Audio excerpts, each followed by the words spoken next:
Hi everyone, I'm Dina and you're watching DIPARTICLE TV.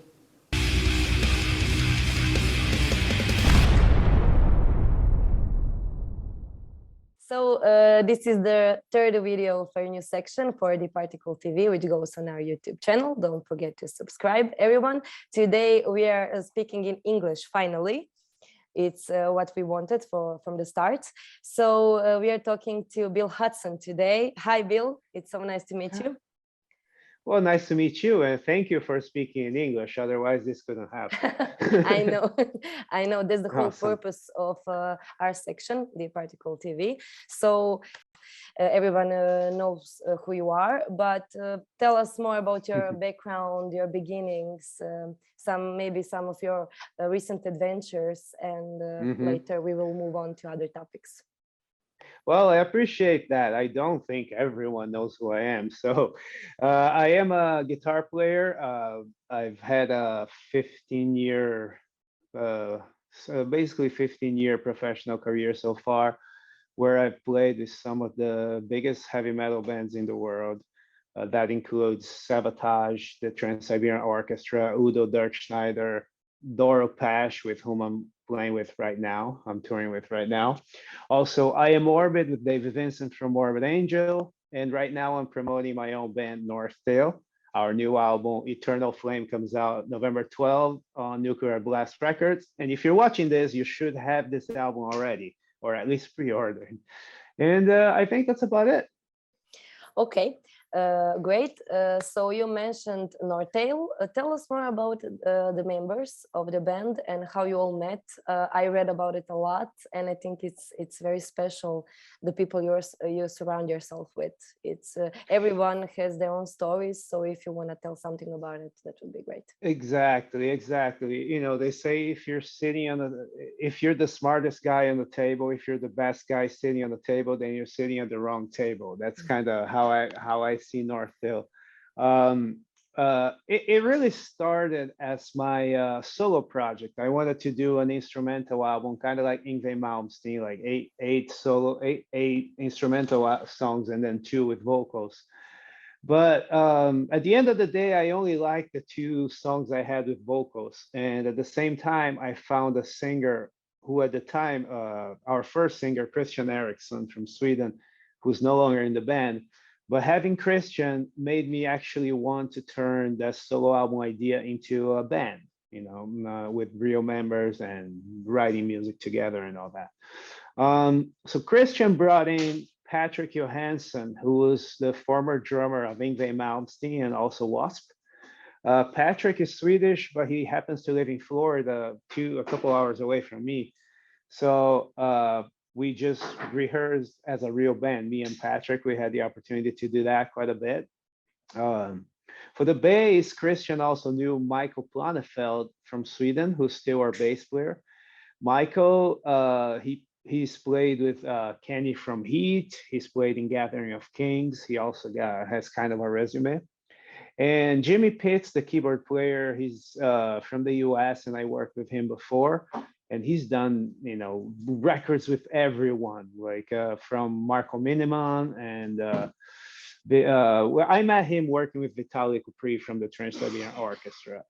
Anyway, so I just got all these people that I thought were like very experienced and experiencing playing with other artists like myself, and who would want to do something of our own, you know, actually write the music. Because that was the thing. It's never in my career, despite everything I've done, I've never gotten to write music. You know, I'm always playing someone else's songs. So that was the idea behind Northdale, to write my own music surrounded by some of the best musicians I knew, you know. And of course now, oh yeah, how can I forget? Now we have our new singer Guilherme Hirose from Brazil. Now Guilherme came in about a year ago when I had to part ways with Christian, and he brought an entire new dimension to our music. He's taken the band to the next level, but I'm not gonna give him too much praise, because if you're watching this, it's gonna get cocky. Okay, that sounds perfect. I had the opportunity, a privilege to listen to your album, and it's really good. It's amazing. I appreciate it. Thank you. It's like I will be honest with you. I'm not a huge power metal fan, but it depends. But this was like, yeah, great. Well, Amazing. that means a lot to me, and Yeah. I really appreciate you saying that because you see, I'll embrace the power metal title and genre, and I'll tell people that we're a power metal band just of the because of the association with some of my favorite bands. So when you say it's power metal, you know it's not gonna sound like Creator. It's gonna sound like Halloween, you know.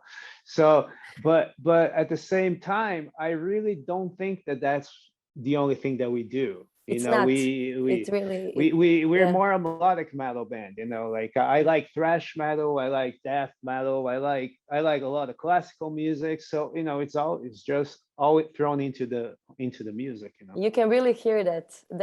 Maybe that's why I like it, because it's not only power. It's the last song. I will not say anything about the last song, not the outro, but the last song. It's like perfect. Nature's Revenge. That's your favorite? Okay. Yeah, maybe even the favorite one. There is another one, but yeah, maybe this is. Oh, good. I like to hear that. See, that's a long song. I know. I was like, will people pay attention to an 11-minute song? That's good to hear. Yeah, I'm usually like critical to long songs, but this one, it's so musical and. Oh, thank you. It's the same with me. You know, there's a few long songs that I like. Halloween, Keeper of the Seven Keys is one of them, and I wanted a song like that. You know, because there's a lot of long songs that are long and boring. You know, it couldn't be long and boring. That was kind of the thinking. That's true. Okay, then let's move on. How was 2020 for you? If you could describe it in few words or sentences. Well, I'll be honest, 2020 did not start bad. You know, like I had taken some vacation in Brazil because I had a pretty busy 2019. You know, plus my wife was living in China, so I had spent some time there too. And came at the end of February is when I was starting to play shows. So I had with I Am Orbit, I had a festival in Sweden, and Doro happened to be at that festival, and Doro's guitarist Luca wasn't able to make it, and I ended up doing that show too. So that was kind of the beginning of my year. I'm like, all right, so I'm a double headliner, and I have all these tours. I'm sacked. And then suddenly, 11 days later, the tours start getting pushed, then they're canceled, and altogether, I had like 50 some shows canceled. And I'm like, all right, so there goes all my money. So what do I do now? You know, luckily at the same time, my wife got a promotion. So I started thinking, oh, well, if nothing else, you know.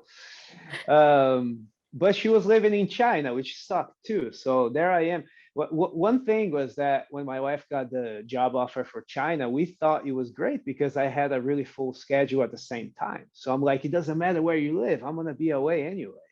You know, so there, you know, we ended up living apart all this time, and I had no shows. But then that just made me start to write a lot of music, you know, because we had to start working on the second album already, because the first one came out in August 2019. So my idea was already to put an album out every year and a half, you know. Yeah. So I already had to start working on something.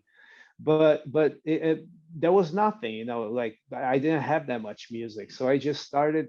I started working. And Nature's Revenge is funny you bring that up, because that's the first song I wrote, and I'm like, I'm gonna write the longest song first, you know, because that will get the juices flowing. And I wrote all the different stuff, all the more complex stuff first, right as the pandemic started. You know, I just found myself sitting at home, nothing better to do. And so creatively it wasn't bad, you know. Like I don't think I could have done this album if I wasn't on tour. I'm sorry, if I was on tour, you know, if I didn't sit at home with all that time in my hands, like if I was super busy, I couldn't have done this album. So creatively it was awesome. Financially it sucked, Yeah. But I did go back to teaching music, which was something that I feel that I should have done before too. You know, I kind of lost the passion for it, and now I'm teaching a lot again. So that was kind of cool too. Yeah, a lot of people said that, precisely that it was like creative, but Mhm. also sad at the same time. A Yeah, combination of yeah, emotions. exactly. Okay. What can you tell us about your recent project, the International Metal Army? I listened to I your mean, first cover. It's very interesting. I never heard that's something like that. cool. Yeah, will there be any more? Why are you laughing? Yeah, well, because well, it's cool because I mean that's another example of me just surrounding myself with like great musicians and doing something. Yeah. All that is me and Jay Key from Syra and at former Amaranth. We talked like via WhatsApp, and we're like, "Hey Mm. man, should we do a collab?" And he's like, "I would like to do a Ed Sheeran song," and I was thinking, man, can you imagine the Swedish guy rapping on an Ed Sheeran song? So I was like, Why we not? should do Eraser. Yeah, exactly. I knew, like, somehow in my head, I knew it would sound the way it did, you know. And then he brought in Vikram Shankar, who's one of the most fantastic musicians I know, who mixed and mastered and played keys. And he brought in Alex Landenberg, his drummer, also the drummer for Camelot, and I brought in Michael Planefeld, my bass player in Northdale. And we just kind of arranged the song and did the videos at home, kind of as a joke. And it's cool because a lot of people have been asking about this. Like, Yeah. so we are planning a Okay. new cover. I've been on tour, but we're planning on doing a new cover that nobody would expect. Great. Looking forward to that then. Yeah. Okay. Regarding Trans-Siberian Orchestra, are you still working with them, playing with them? Well, I'm not this year. I haven't because I'm here. They're rehearsing right now. They're Mm. going out right now, and I haven't. Last year I didn't. Oh yeah, last year there was a pandemic, and the year before I did as a backup. So basically, I still go out to Omaha and rehearse.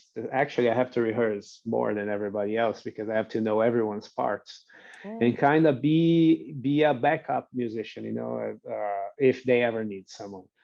I did that a couple of years, and of course, in 2015 I did the tour and the Wacken show. But this year I'm not involved at all because I'm out here in Europe. okay. When we were talking about the Trans-Siberian Orchestra, I must ask you, you know Dino? Very well, yes. I, Yes. I was gonna ask you that before the Ah. interview if you knew him. Because Yes, he of told me course. he told me once that every time he meets a Brazilian person, he asks if they know me. And I'm like, every time I meet someone from Croatia, I ask they know you. Dino came in a year after I did, That's and great. and we became really good friends right away. And I'm so happy for his success in the past year. It's like the world is discovering. I'm almost jealous because I'm like, motherfuckers, I knew about him since 2016.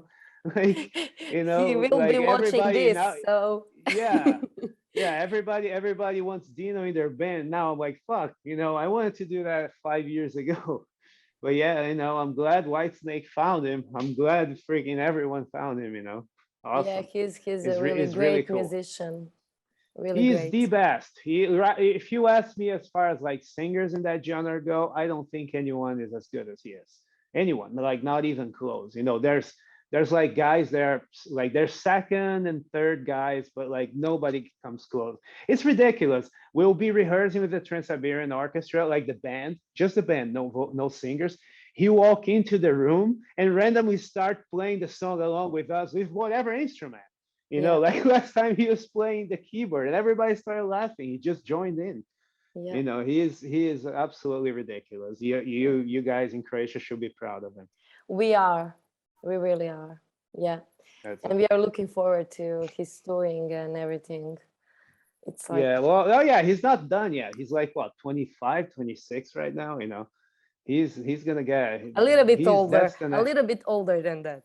But he will How be old is pleased. Dino? But he will be pleased to hear that. I How mean, old is Dino? he's Is young he 20? still. How He's old is he? he's 29? 29. Yes, 29. All right, Yeah. 29, whatever. I met him, he was a little kid. I You think know? he's not 30, not No, not he's yet. definitely not 30. He's I not think he's definitely not 30. 29, but I'm not sure. We will check Yeah. that now. We will check this now. Maybe I'm old enough that I feel that he's that young. We will check Uh, this now. No, yeah, it's fine. It's 29. It's fine. 29. All Yes. right. He's 29. So he's gonna do a lot more. Yeah, I know. Yeah. He will be happy to hear that coming from you. I'm sure of that. Oh yeah. Yeah. Well, he hears that from me directly all the time too. Cool. Okay, so you're currently on tour with Dora. Can you tell us a little bit Mhm. more about that? It's special because it's like a year and a half almost after the pandemic and the whole lockdown situation. So tell Yeah, us. exactly. Honestly, I couldn't have asked for a better band to be touring with right now because I mean, you know, it's been a little rough on the edges because the world is coming back to normal. So if I was touring with a band with people that I don't like, which happens, quite honestly, it Yeah. happens a lot. If I was touring with a band like that, like it's not all my friends, that this would be harder to handle. But it is like it is. Uh, I love every single person in this band, and this was the case before I came in. You know what I Yeah. mean? I've been friends with the band, for like 7, 8 years now. And then we've done stuff together when I was with Udo too. So there was no any sort of adaptation period or anything. You know what I mean? I'm just glad that I'm doing more with them now than because before it was like sparse things here and there. I've done like 6 US shows, then I went to Russia. I this festival I did before the pandemic, it wasn't even supposed to happen. It was supposed to be Yeah. Luca, but he couldn't make it. So I'm glad that that is more stable now because I really enjoy touring with them. It's like I said, some of my favorite people that I ever toured with. And I'm not saying this because Baz is sitting next to me. Like it really is the case. Like I would say that before I was in the band too. I'm writing this all down. Yeah. That's nice to hear. So you worked during years with a lot of big names, surely, and maybe it is not possible to name one, but if you will need to like tell me something about the biggest experience you had, would that be Oh, possible? yeah, absolutely. There Yeah. is one Okay. biggest experience, and it is with the Trans-Siberian Orchestra that Okay. you mentioned before. We did a headliner show in Vakin where we played both the stages at the same time. So Dino wasn't there yet. That's a year before he came in. Oh man, I wish he was there. But we had Nathan James from Inglorious. We had Jeff Scott Soto, of course. We had Russell Allen from Symphony X. We had Zach Stevens, all of the Sabotage musicians. We had Vitaly Kupri, David Z was still there, Angus Clark. So it was a giant ensemble that we put together with 20 singers, 2 drummers, 2 bass players, 4 keyboard players, 4 guitar players, and that was 80,000 people there. It was a ridiculously expensive show. We rehearsed like 6 weeks every day, 12 hours a day for that, 6 times a week, and it was the biggest experience of my life, and I'm sure of everyone on the stage. That one was very singular. I don't think anything like that will ever happen again. And so that one stands out far and above everything else. Well, that sounds amazing, really. Yeah, it was pretty incredible. Yeah, and the next day I was back to playing with a smaller band in freaking Utah, in USA, playing for 75 people. But it's life as a musician. Perfect. Yeah. So, are you here? Okay. Yeah, just my phone's telling me that my battery is dying. Yeah, we came to the end. Like your phone knew. Okay. Your phone is smart. Okay. It's smart. It's a Right. smartphone, indeed. Ba-dum. Very good. So this is it. It was really Okay. nice talking to you. I know we could talk for hours Likewise. now. Yeah, but this is really perfect. It's been a privilege and an honor. And we will announce another, once again, your album. Then, Mhm. okay, so do you want to tell something or should I? Yes. Yes. So if you're watching this, please check out Northville Eternal Flame coming out November 12th via Nuclear Blast Records worldwide. It is an awesome album. I guarantee you. I won't promise you a refund, but I promise you like the album. Thank you, Bill. It was a pleasure. Awesome. Thank you. Say bye to Dina. Hi to Dina from me. Bye. Bye.